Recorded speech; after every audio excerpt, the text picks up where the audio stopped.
Welcome back, ladies and gentlemen. We're going to head over into game number 3 after what a great finish on Antigua Shipyard by Mouse Morrow. We're going to head over. It's 1-1, and let's check it out on GSL Daybreak.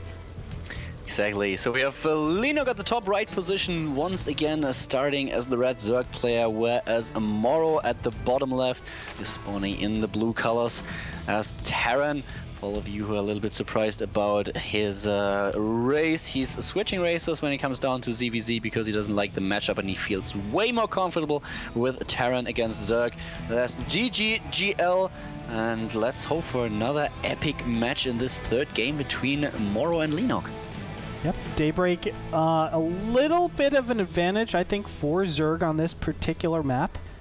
Just because the space really helps them out. They're able to deal with pushes a lot easier. And expansions are rather hard for Terran, let's be honest. I mean, look at this. To get the 4th, you have to go, well, you can get your natural, you can get your 3rd sort of EVZ. Look at how far away that 3rd is.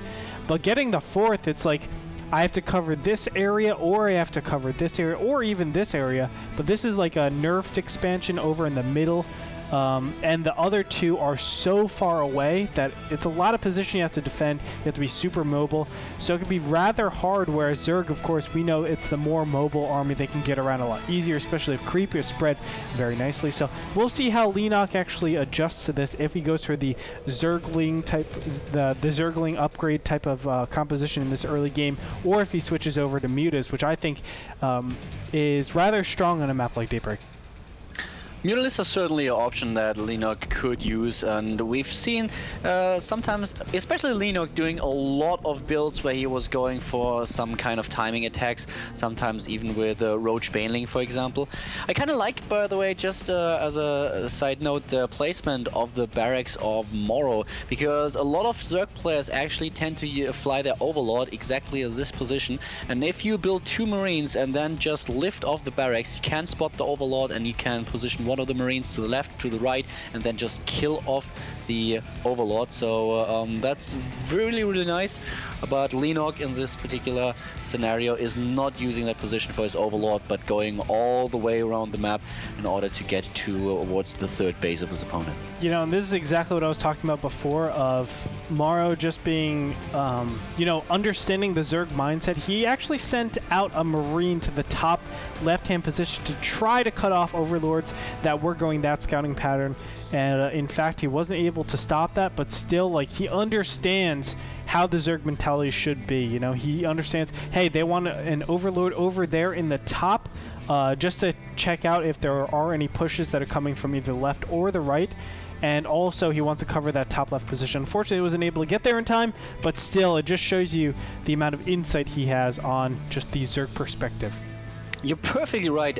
We talked about the timings a little bit, and this is exactly what it comes down to. Morrow just being able to take the I don't want to say the best from 2 worlds, but he knows exactly what's happening in his opponent's mind and what his options are. So we'll see if he can capitalize on this knowledge in this game. So we have him now with the command center being built, and in the main base, once again, reactor Hellions. The factory is already ready and done, while Leenock is building the first spine crawler just to be safe. But I have to say, in the GSL, I have seen a lot of games where Terran players were using a lot of Hellions and able to kill the Zerg in the early stage of the game, just because you can swoop in with those Hellions. There's a lot of space to cover. You have to have a really good SimCity if you want to prevent Hellions from streaming in, if there are a lot of them.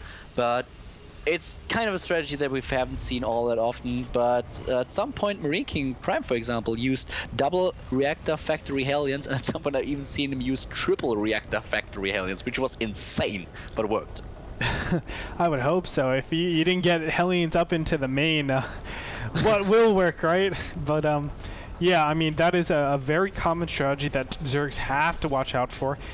You never want 12 Hellions just surging all the way up into your base and you just have Zerglings to deal with it. That's like the worst possible situation. Roach Warren is going up, but you know what? Morrow has gone for the same build every single time. A 3rd command center is being placed down, and he is going for that very, very, you know, supercharged type of economy.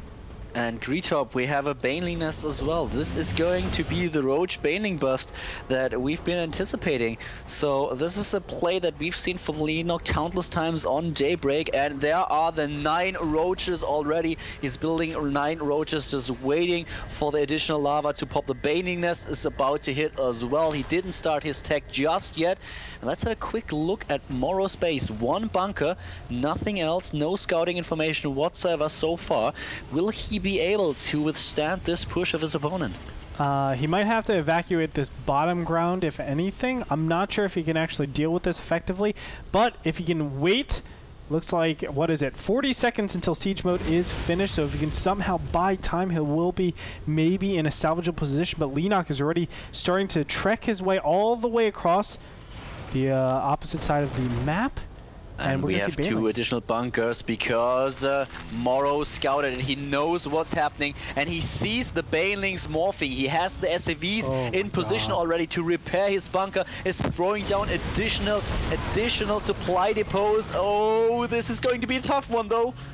It is. Siege mode finishes. It might actually get a shot on these Banelings. Yes, it does! And he kills a ton of Banelings. Is it going to be enough, though? The Banelings are just... Oh, my God. They just exploded on all 3 of those bunkers. And now the siege tank is exposed. It's going to go down. There's another siege tank in the back. As I said, Morrow will have to evacuate this bottom spot. But will this be enough? He can actually repair up this supply depot. He will hold, but he will be behind. Yeah, Morrow holds, but he already lost a lot. He lost 10 SCVs at that, a lot of supply depots. And as you already mentioned, he has to evacuate that bottom spot. He has no mining from his second base. And at the same time, Leenock is now getting his 3rd hatchery, is droning up again, getting those double evolution chambers that we've been seeing him use the last 2 games.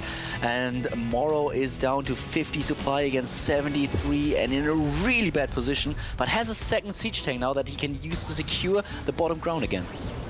Yeah, he needs to slowly push on this because this is a lot of units over here. He's actually poking forward, seeing how many Zerglings and Roaches there are. It's just going to back up a little bit, but he has to be careful because he can easily lose this expansion yet again, force it to lift off. And obviously a bad position. Zerglings are going to stream in. They're going to actually catch these Marines out of position. Now the Roaches are going to get into a great position. They're actually going to target down this command center from actually being used. Oh, the Roaches are actually going to go up here. Wow, huge blunder by Morrow, not walling off completely, and now he has to use his SCVs in order to kill the Roaches. He's pretty lucky that most of them are already in the red, so it's not such big of a deal, but he's still losing a few, and in total he lost 20 SCVs. He's on 26 SCVs against 44 drones, and at the same time we have 13 additional drones for Leenock. Yeah, 45 harvesters to 26. That is a great position to be in if you are Zerg. Of course, getting your 3rd while your opponent just is securing the 2nd. But that's a lot of mules that he saved up. So obviously he didn't want to put all of his mules on the main. He doesn't want to mine it out. So he was kind of forced to just keep all of those mules inside of his command center, or rather his energy, keep all his energy stacked up. So kind of unfortunate, but he's going to just really explode in the mineral section. Obviously we're going to see probably a lot of barracks being put down as he gets an increase in this income. Look at that. They're on equal income for minerals, but he's only on 2 base with half the harvesters.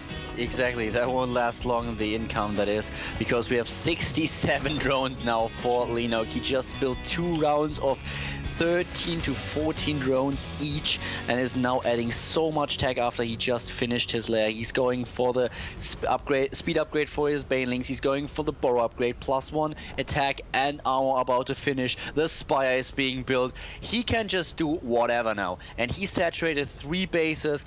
Morrow is in a really tough spot. Yeah, what can Morrow do at this point? It looks like he's going for the attack. Stim and Combat Shield just about to finish.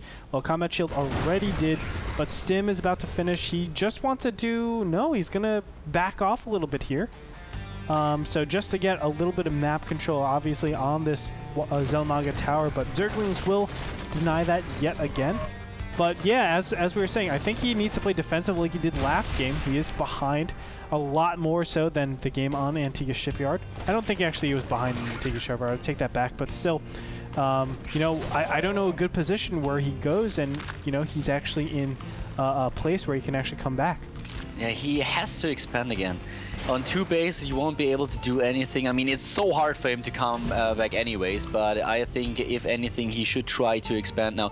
And he is flying the orbital command, the 3rd one that he already built, over to his position. So he's trying to secure that position, while Leenock is going for another base too. He is now expanding at the bottom right of the map. He's building his 4th base, while Morrow is just now adding +1 attack and armor. Yep, and you know, Leenock actually hasn't been creep spreading that much, and that could actually be one of the things that helps out Morrow to the point where he gets back into this. I mean, especially when you're going mass circling Baneling, you don't want to be in a position where you don't have creep all over the well, in general, I should say, Zergs always want creep so they can connect better with their Banelings and whatnot. But here we go. It looks like there's some burrowed Banelings, and mutas are finally underway. They are being upgraded, and as we speak, 1-1 is being upgraded for the Terran, so that's going to help them out a little bit, but until then, these mutas can do a lot of damage. Yes, just streaming to the main base, and the turrets are ready. 2 of them, that is, and that's enough for Morrow. And Leenock has to retreat for now. Burrowed Banelings everywhere, and we have +2/+2 being researched now for the ground units of Leenock. The Hive Tech, the Pathogen Glance upgrade, and +1 attack is about to finish as well. So Leenock is just dominating this map. He has units everywhere, Zerglings everywhere. He knows exactly what's happening, and he doesn't have a problem with Morrow staying on 3 bases as long as he's able to expand. But I don't think that he will stay put and watch while Morrow is taking a 4th.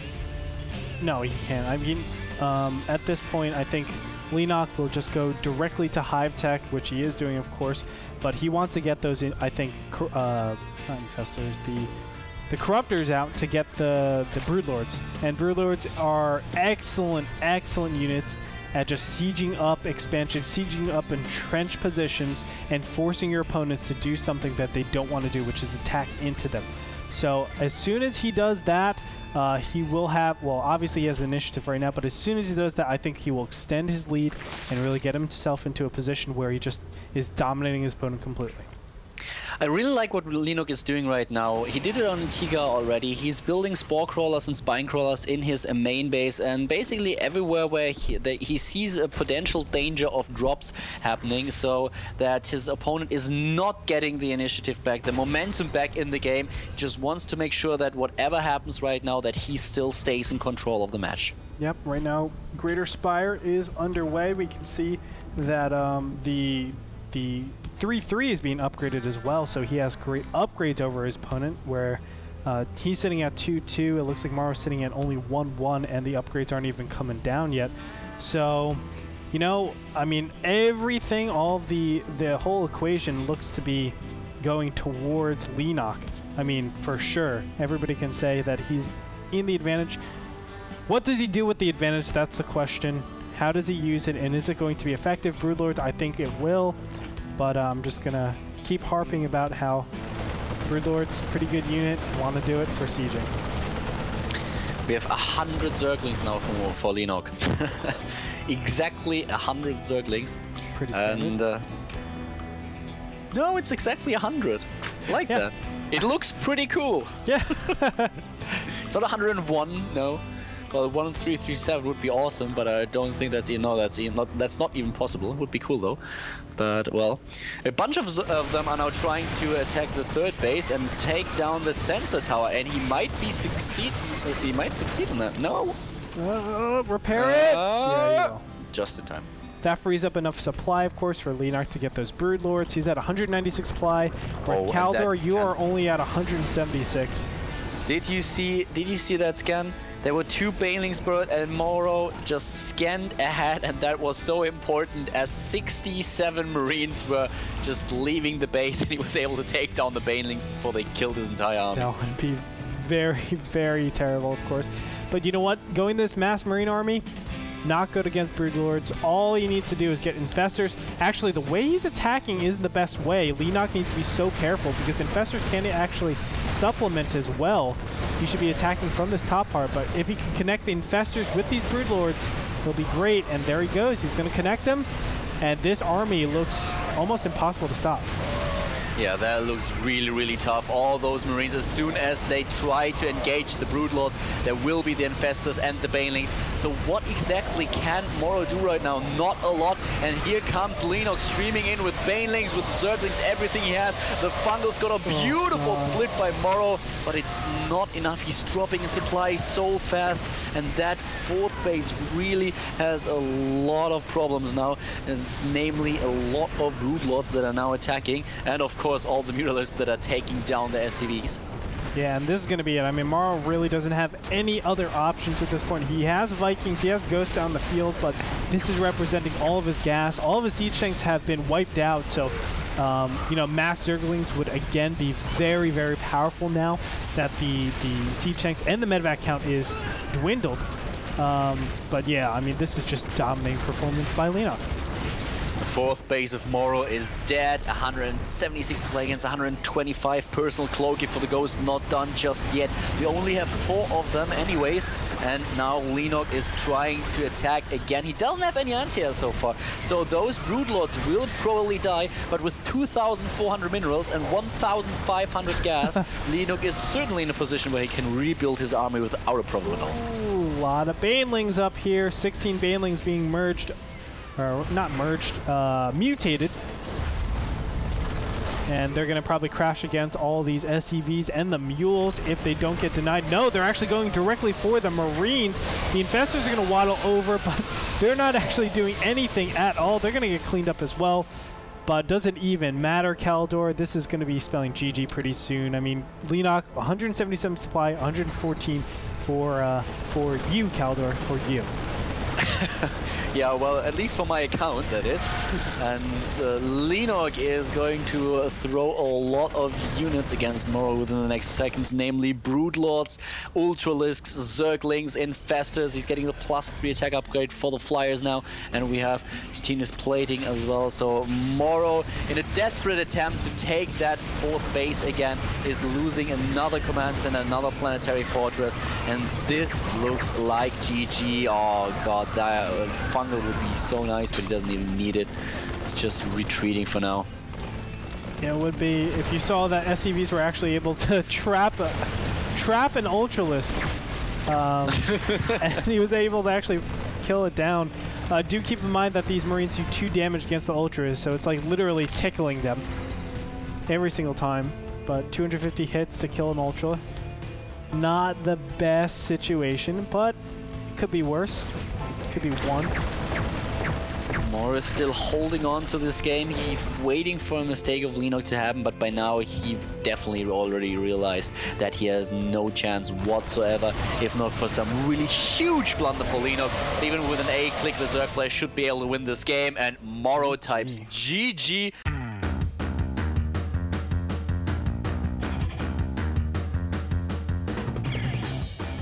Leenock takes the second game in his favor, which puts the overall score to 2-1 for Leenock. Yes, and remember, it is a best of 7. This is a $500 show match. This is the Sunday show match series brought to you by NASL. Being up 2-1, obviously he only needs 2 more wins. Leenock only needs 2 more wins. But obviously don't count out Morrow yet, because we're going to be heading into Game 4 in a little bit. But on this game, I would say that Roach Circling Baneling hit way in the beginning. I know it's like 20 minutes past that, but that Roach Circling Baneling hit, that probably won him the game, and then Leenock just extended his lead and drew it out. But I mean, it's a good way to, you know, consistently get the win rather than risking on, you know, just all-inning from 3 base. Yeah. Any last words, Khaldor? No, I completely agree.